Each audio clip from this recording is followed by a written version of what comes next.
Það hryðjuverkastarfsemi þegar náttúruverndarsamtök hóta íslenskum fyrirtækjum vegna hvalveiða, segir formaður atvinnuveganefndar. Bandarískt matvælafyrirtæki hættir viðskiptum við Granda vegna tengsla við Hval hf. Eitt stærsta matvælafyrirtæki Bandaríkjanna ætlar að hætta viðskiptum við HB Granda vegna tengsla þess við Hval hf.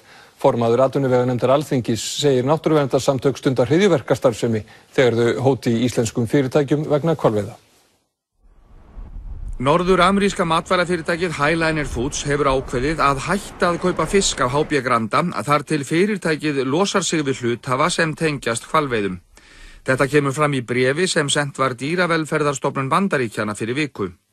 Stærsti hluthafi HB Granda Vogun. Það í eigu Venusar og Kristján Loftsson, forstjóri Hvals, á meðal eigenda þess.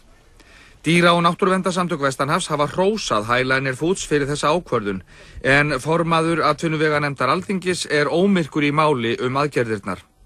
Mér finnst þær auðvitað ákaflega ósmekklegar og ég held að við höfum nú séð þetta áður, við höfum séð þessar hótanir frá þessum svokölluðu friðunarsamtökum eða náttúruverndarsamtökum eins og þeir kalla sig gjarnan. Þeir beita svona aðferðum, þetta auðvitað ekkert annað en ákveðin hryðjuverkastarfsemi. Jón segir að ef Highliner Foods hætti að versla við Granda, þá opnist væntanlega tækifæri fyrir aðra seljendur íslensk sjávarfangs. Regnhlífasamtökin Wales Need Us, sem 20 umhverfis- og dýraverndarsamtök í Bandaríkjunum standa að, rituðu fjölda bandarískra fyrirtækja sem kaupa íslenskt sjávarfang bréf skömmu áður en stærsta sjávarútvegssýning Bandaríkjanna, Seafood Expo North America, var haldin í Boston í upphafi vikunnar. Í bréfinu voru fyrirtækin hvött til að tryggja að íslensku seljendurnir væru á engan hátt viðriðnir hvalveiðar.